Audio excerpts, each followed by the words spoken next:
Igitondo kimwe umujura yagiye kwiba ahantu hari umugabo n'umugore baba muri urwo rugo, ariko uko umugabo yajyaga ajya ku kazi umugore yajyaga amuca inyuma akazana abandi bagabo.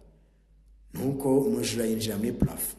Igihe yari arimo rero agitegereje uburyo aza kwiba, haza kuza umugabo.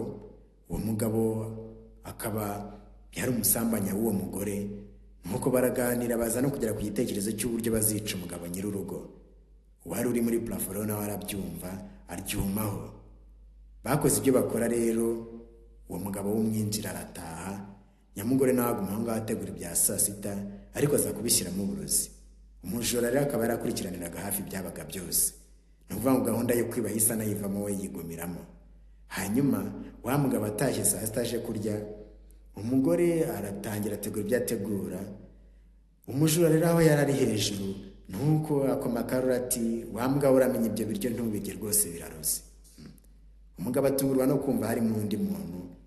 Nuko wa mujura amanuka muri plafo, araza arambwira ati, rwose mu by'ukuri nari umujura, nari naje nje kwiba, ariko bapanze umupango wo kukwica mbyumva, mpita mpindura gahunda.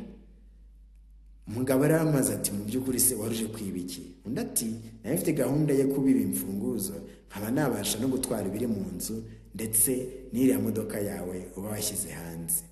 Nuko umugabo aramubwira ati, ngaho tora ibyo ushaka byose, amugabira na ya modoka, ngo kuko yari amukijije, yari abashe gukiza ubuzima bwe. Isomo ririmo rero nuko burya Imana yakoresha n'abanzi bawe rwose bakagutabara, cyangwa ikaba yakoresha n'utari witeguye akagutabara.